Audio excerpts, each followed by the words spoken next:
Assalamualaikum warahmatullahi wabarakatuh. Alhamdulillahi rabbil alamin, wa bihi nasta'inuhu ala umuri dunya waddin. Asyhadu an la ilaha illallah wahdahu la syarika lah, wa asyhadu anna Muhammadan abduhu wa rasuluh. Allahumma inna nas'aluka ilman nafi'an, rizqan thayyiban wa amalan mutaqabbala. Amma ba'du, rekan-rekan sekalian yang dirahmati oleh Allah, segala pujian dan syukur kita pagi hari ini kita panjatkan setinggi-tingginya dan sebesar-besarnya hanya kepada Allah Subhanahu wa Ta'ala yang telah menurunkan hidayah dan petunjuknya, yang kita bisa merasakan setiap harinya, yang dengan petunjuk itu kita sekalian bisa memilah dan memilih mana yang benar, mana yang salah, mana yang Allah ridhoi dan mana yang Allah murkai. Apakah ini jalan-jalan menuju surganya atau sebaliknya?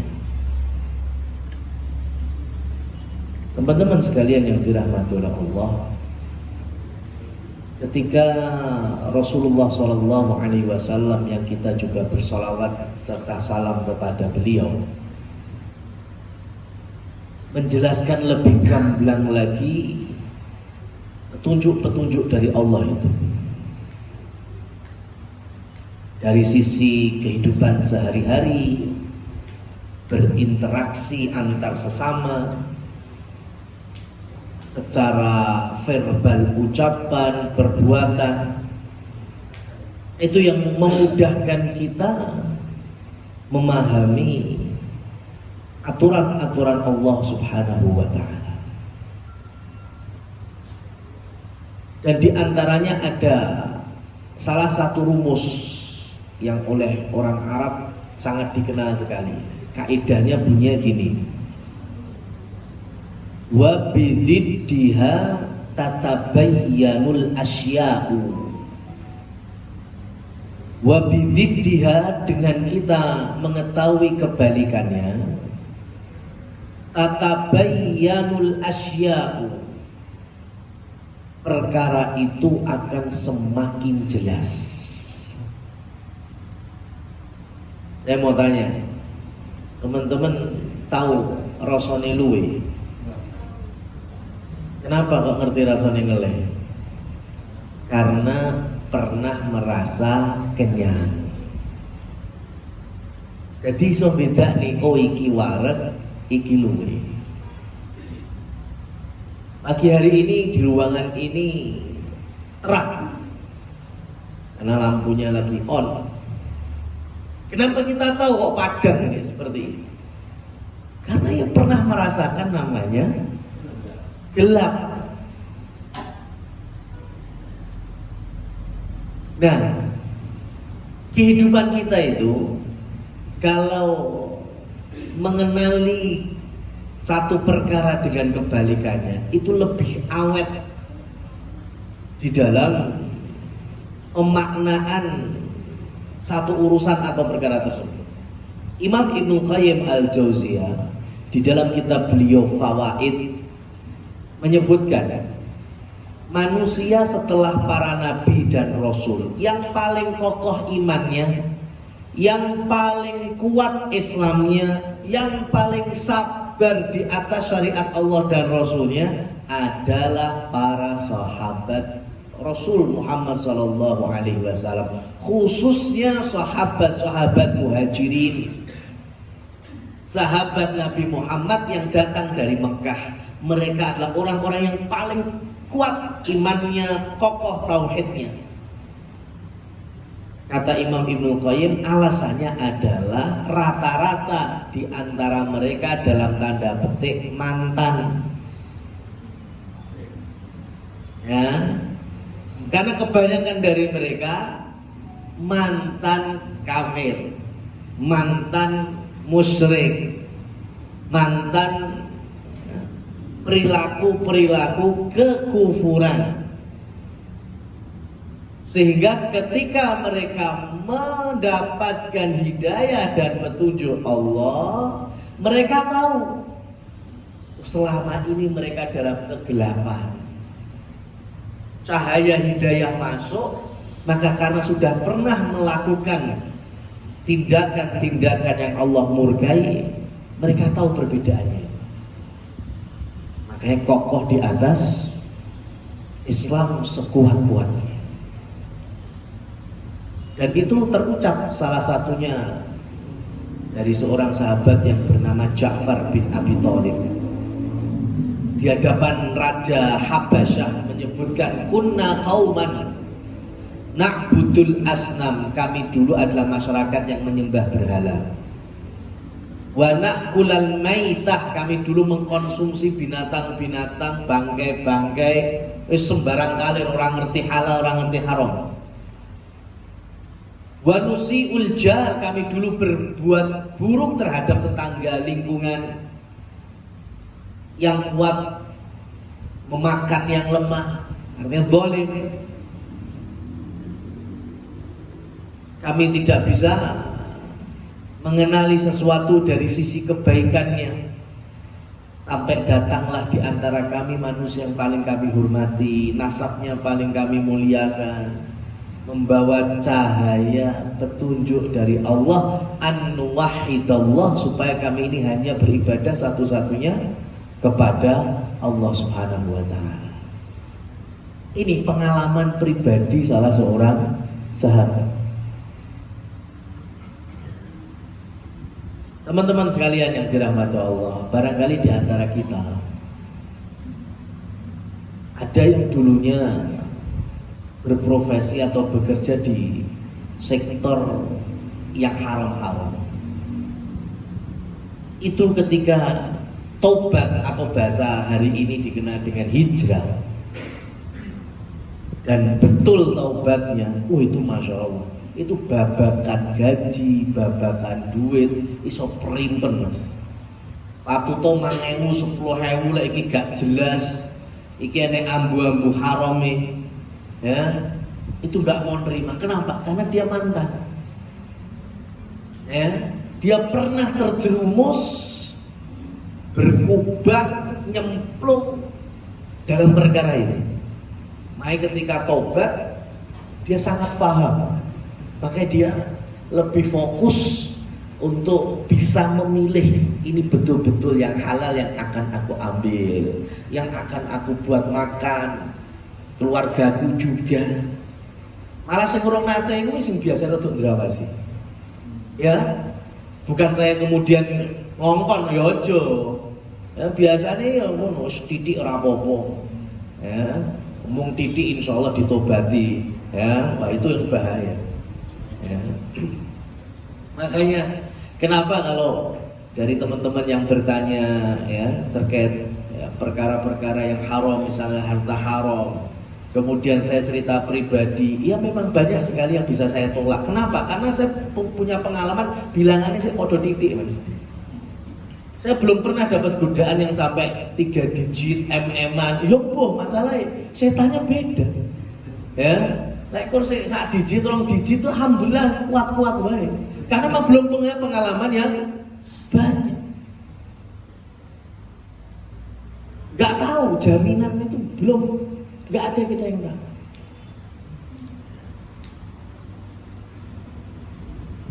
Sekarang ketika Nabi Ibrahim berdoa kepada Allah, wajnubni wa baniya an na'budal asnam. Ya Allah, ojo nganti aku iki mbek anak turunku iso padha karo menyembah berhala, berlaku kesyirikan. Saya kasih profil singkatnya Nabi Ibrahim pas doa ini ya. Beliau itu dapat perintah bangun Ka'bah, kiblat kita. Kemudian berdialog langsung dengan masyarakat Babilonia yang menyembah Tuhan bintang. Ya, selain Allah jelas syirik. Yang ketiga, beliau itu dikenal sebagai bapak tauhid. Yang keempat dapat julukan Khalilullah, kekasih Allah. Ini profil singkatnya Nabi Ibrahim ketika berdoa, ya Allah jauhkan aku dan anak turunku dari kesyirikan. Yang bangun Ka'bah, terus apa tadi? Berdialog dengan orang-orang kafir, ya, artinya mendakwahkan tauhid. Kemudian dapat lakop kekasih Allah, bapaknya para nabi, khususnya bapak dalam ideologi tauhid. Masih doa supaya dijauhkan dari syirik. Lihat ala dhewe sapa? Kok koyoke setel kemaki nih? Kok nyuwante wae jamin insyaallah insyaallah husnul khotimah. Ya. Di Saudi itu ada judul buku keren Mas. Shira' bainat tauhidiyah wal wataniyah. Ini kalau diterjemahkan, duel dahsyat, pertempuran sengit antara ahli tauhid dan ahli syirik. Bukunya itu dapat di bawah Nobel itu apa? Pokoknya dari Saudi sendiri dapat penghargaan 3. Di Teluk Arab ya dapat banyak penghargaan. Karena buku itu Masya Allah menjelaskan tentang tauhid, syirik, ya, iman, kekufuran. Jelas sekali dan contoh-contohnya. Yang ingin saya ceritakan adalah penulisnya ini mati dalam kondisi ateis. Ya, padahal punya karya tulis, bukunya masih ada. Ditulis dalam kondisi bertauhid. Tapi berapa puluh kemudian, ya berapa puluh tahun kemudian, siapa sangka orang yang nulis buku fenomenal bahkan dapat penghargaan mati dalam kondisi ateis, su'ul khotimah. Dia keluar dari Islam. Siapa yang bisa jamin? Ya. Imam Ahmad bin Hanbal itu ketika sekarat sakarat itu kan sadar pingsan. Pas sadar beliau teriak-teriak batu semaput. Sadarnya beliau teriak batu semaput lagi lah. Pas sadar itu anaknya datang, Abdullah bin Ahmad. Ya, aku dengar engkau mengucapkan batu. Ya, masih belum. Ya, masih ada selanjutnya. Kenapa ya? Jawabannya Imam Ahmad, karena ada setan yang menggodaku sambil mengatakan, ya Ahmad, laqad najahta minal fitani. Engkau telah selesai, lulus, sukses dari ujian-ujianku, godaan-godaanmu. Setan dari kalangan jin godaan Imam Ahmad saat sekarang. Wahai Imam, sudah kamu udah lulus. Terus jelas wong soleh sampean. Husnul khotimah. Karena sudah lepas dari godaan. Apa kata Imam Ahmad? Belum. Karena belum mati. Di penghujung hayatnya Imam Ahmad, setan nggak goda supaya Imam Ahmad murtad, enggak. Supaya menyembah setan jin, enggak. Tapi beliau digoda supaya apa? Sum'ah, ujub, riya. Dan itu bagian dari syirik kecil. Ini Imam Ahli Sunnah wal Jamaah, Imam Ahmad masih nggak ada yang jamin, apalagi kita. Oleh karena itu, pada hakikatnya, ketika Rasul Shallallahu Alaihi Wasallam bersabda, dan ini hadisnya sahih, riwayat Imam Bukhari dan Imam Muslim, at-tahuru syatrul iman. At-tahuru, kebersihan itu, syatrul iman, bagian dari keimanan. Yang dimaksud kebersihan dalam sisi syariat itu ada dua. Bersih maknawi batin sama bersih lahiriah jasad.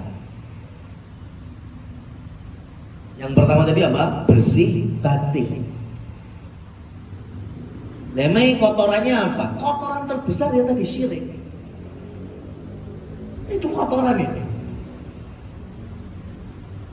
Jangan dikira kemudian orang itu kalau berbuat kemusyrikan ya atau kesyirikan meskipun penampilannya resik, berai, pada hakikatnya dia kotor hati. Nabi itu pernah ketemu sahabat yang belum tahu ini. Posisinya dalam kondisi ganteng, tampil ganteng, pakai gelang yang tidak pada umumnya. Nabi bertanya, "Mahala, apa-apaan ini?" Hah? Senggok-nggoknya apa? Kemudian dijawab, "Hadhil wahiyah ya Rasul." Ini gelang anti penyakit, gelang tolak bala. Hati-hati, ini zaman Nabi sudah ada.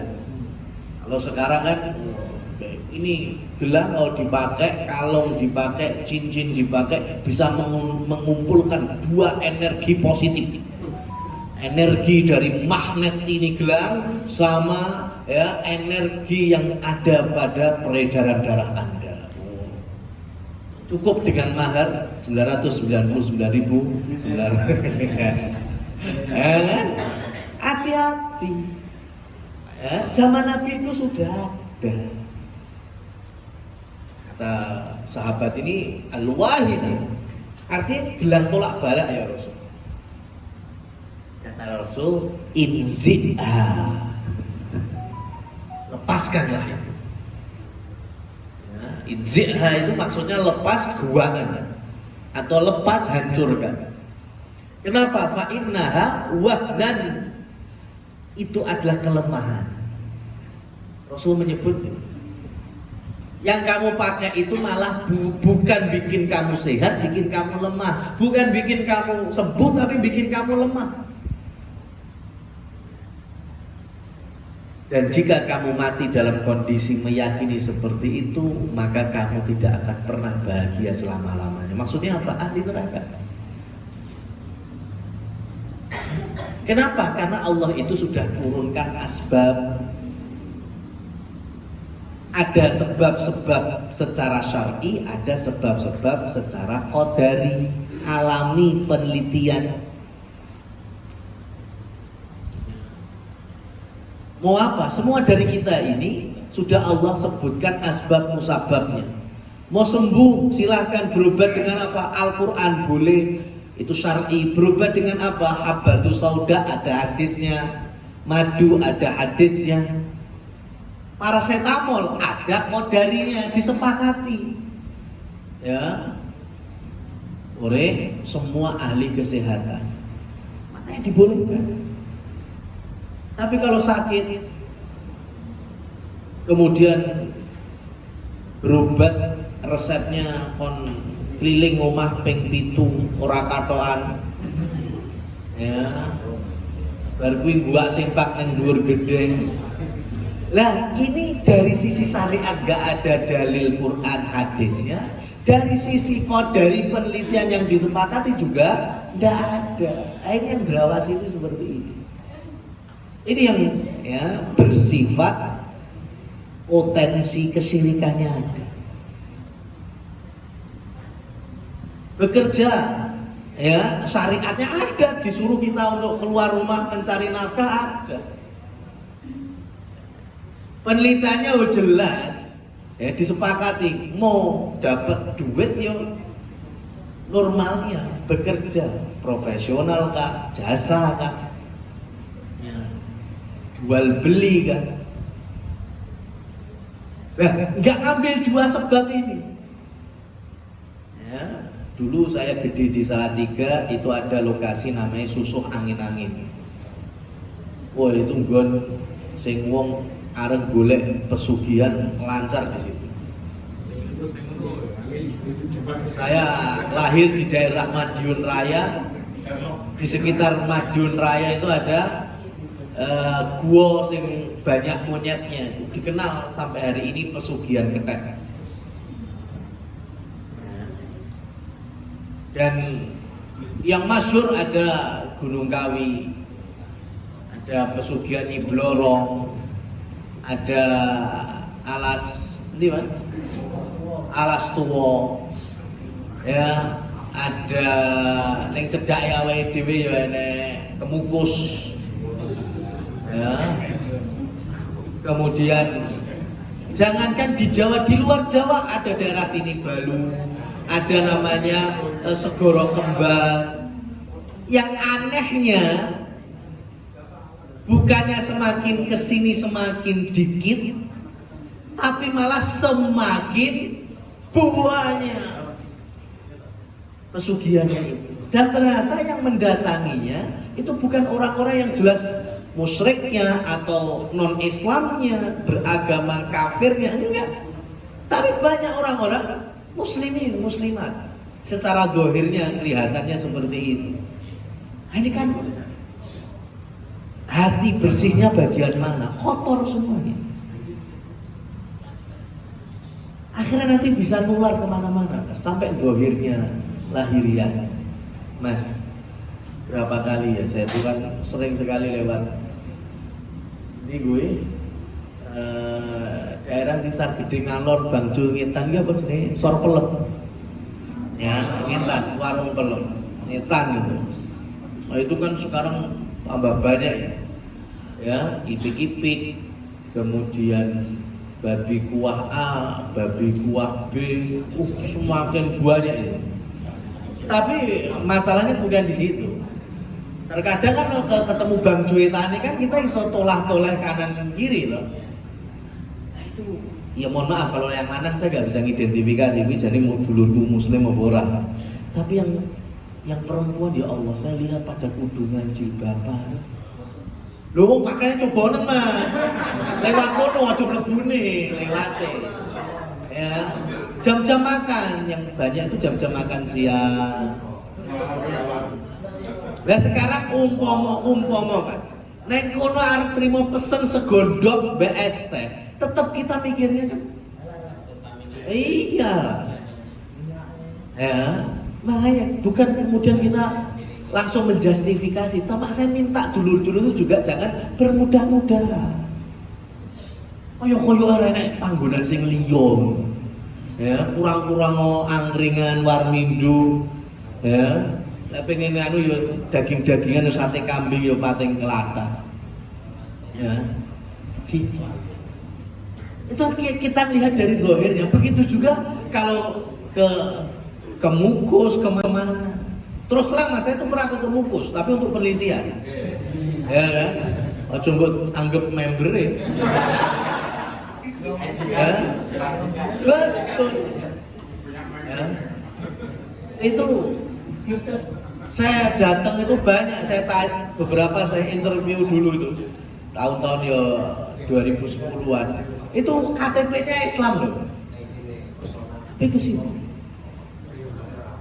Makanya dulu ketika saya masih SD itu saya bersyukur sekali punya Gubernur Magetan. Dulu masa kecil saya sampai pernah ke Sarangan. Itu kan enek pulau kecil lah di tengah-tengah.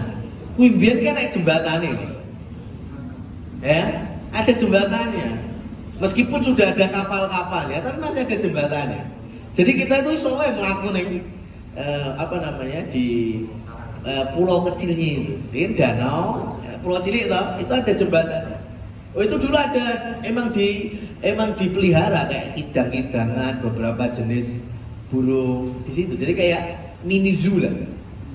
Ya, ada jembatannya. Cuma masalahnya di hari-hari tertentu, di malam Jumat tertentu, atau pasaran tertentu, ya suronan tertentu. Nah itu orang pada datang ke situ.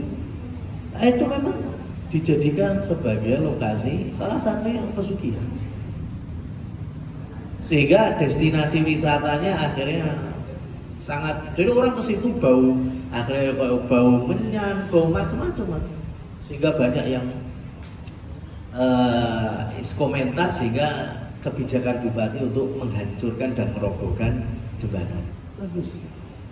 Jadi menutup celah. Karena ini bahaya, ini yang bisa mengotori jiwa atau hati, yaitu kesyirikan.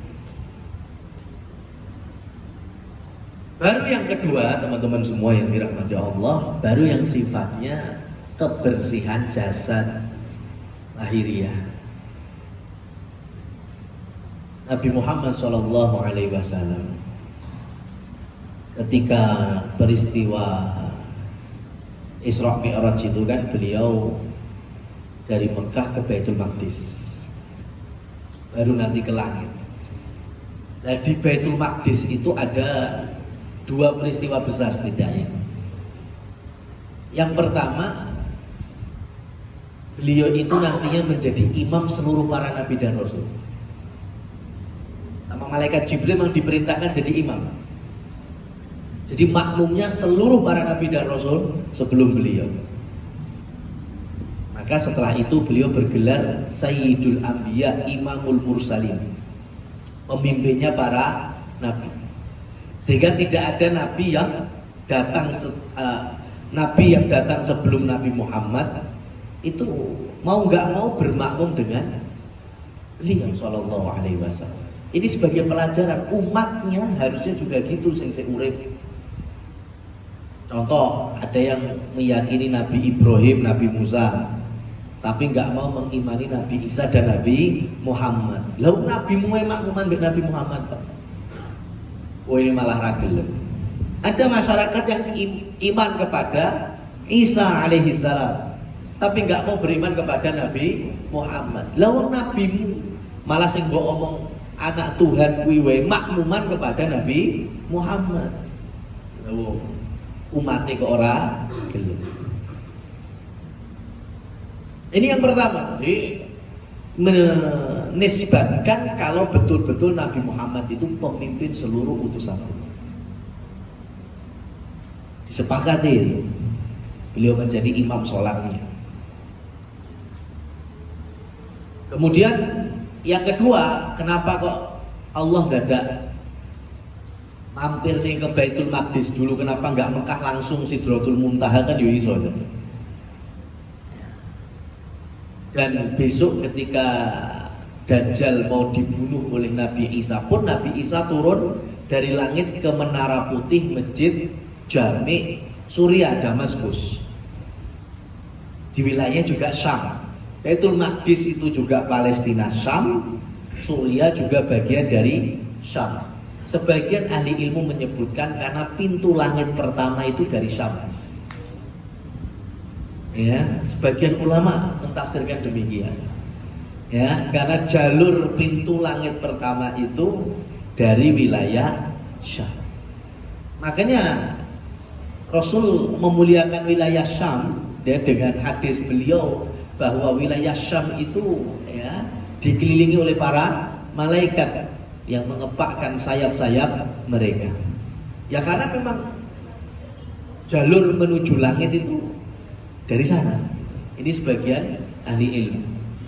Nah, dari dua peristiwa ini ada satu catatan yang nggak bisa kita tinggalkan. Karena menurut pendapat Imam Ibnu Katsir, kan Rasul dapat apa itu?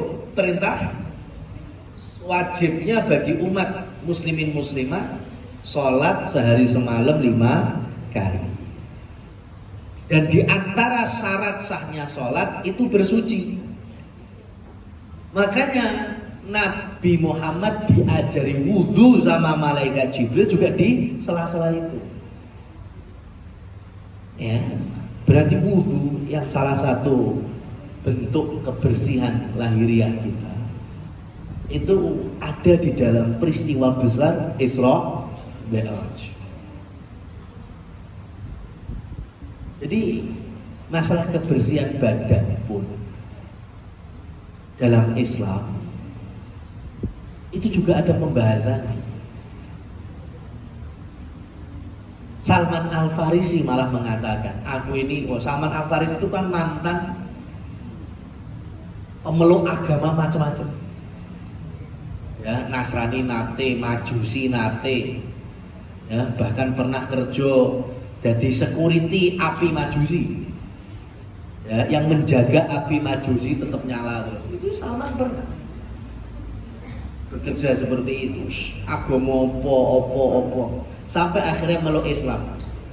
Dan beliau mengatakan, allamana Rasul sallallahu alaihi wasallam jami'al umur hatta al-khira'ah. Kami itu dapat pelajaran dari Nabi sallallahu alaihi wasallam semua urusan sampai urusan toilet, sampai masalah buang air dan ceboknya itu ada syariat. Versi Salman, agama yang lain nggak pernah ada. Coba, habis hubungan suami istri, syariat mandi besar cuma di Islam. Coba sing liyane, ada syariat mandi besar? Nggak ada. Janabah itu cuma ada di Islam. Nabi SAW juga mewanti-wanti, ittaqu 'anil la'inain. Hati-hati dari dua orang jenis manusia mendapatkan laknat. Siapa itu? Yang pertama, orang-orang yang kencing di sekitar pohon yang berbuah. Ya, nek tanduran malah diuyui, itu dapat laknat itu. Koyo renek toilet wae. Ya, malah itu alasan vitamin. Dan yang kedua yang membuat aral halangan kaum manusia yang sedang berjalan di jalan-jalan umum. Ya, bukannya malah memuluskan jalan, merapikannya, membersihkannya, malah dikai sesuatu yang maldorot. Buang sampah. Ya, makanya sebetulnya fungsi perintah di jalan tol itu bagus sekali. Dilarang membuang jenis apapun, ya kan?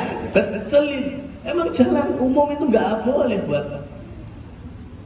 Lah malah batang tikus di gua tengah jalan. Nah ini sopo? Ini dapat laknat. Ya, jangan ditiru. Ya, batang tikus jelas-jelas. Bendang cemet, diklindes.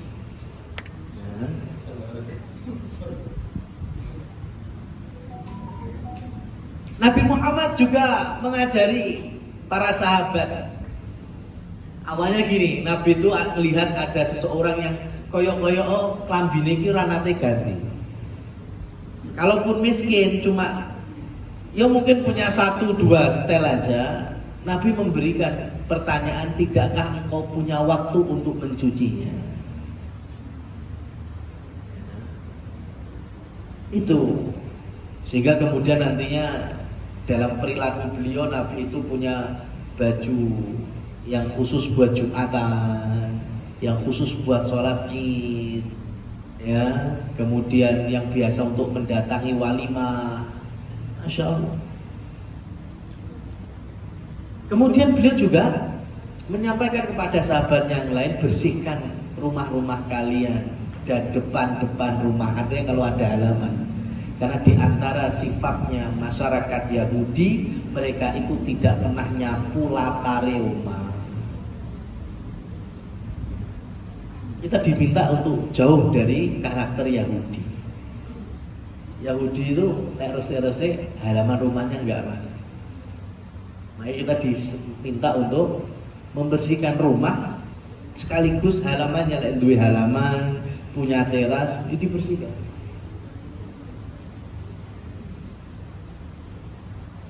Kemudian Imam Baihaqi menyebutkan di dalam kitab Syu'abul Iman, cabang-cabang keimanan, iman itu paling tinggi, a'laha kalimat la ilaha illallah. Itu cabang paling tinggi, yaitu kalimat tauhid. Iman cabang paling rendah, imatatul adza anit thoriq, membersihkan sesuatu sekecil apapun itu yang menghalangi jalannya manusia. Itu ukuran iman paling kecil. Jangan sebaliknya malah jalan digai halangan.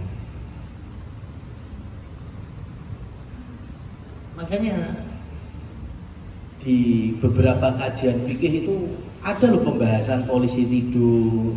Nggak sembarangan Mas Ngazi, polisi tidur. Ya, di beberapa daerah loh polisi tidur iso. Ya kan, dhuwure sak cempe yo. Hiperbolanya gitu. Ya kan? Dan jaraknya 100 meter wis enek-enek. Ya Allah. Ya. Itu saya cuma tanya, lho ini kesepakatan masyarakat. Ya wis ngene Mas. Kowe lek iki mlaku ning genti ning RT ku tak gawe ngono piye? Anyel ora? Ya. Jadi bukan kita nggak boleh pakai polisi tidur, tapi semua itu ada pembahasan. Kalau bicara undang-undang kan ada, mungkin ada ya ukurannya, jaraknya. Bukan kemudian seenaknya hawa nafsu kita atau satu RT. Ya, genti lek RT ku tak ngonokne kowe kudu lewat, gimana perasaan? Bagian dari pembahasan kebersihan dalam lahiriah Islam. Teman-teman semuanya yang dirahmati oleh Allah, ada 10 ciri khas kebersihan lahiriah yang itu dimulai dari Nabi pertama sampai Nabi Muhammad SAW. Seluruh para nabi pasti membawa misi kebersihan. Ya, pasti.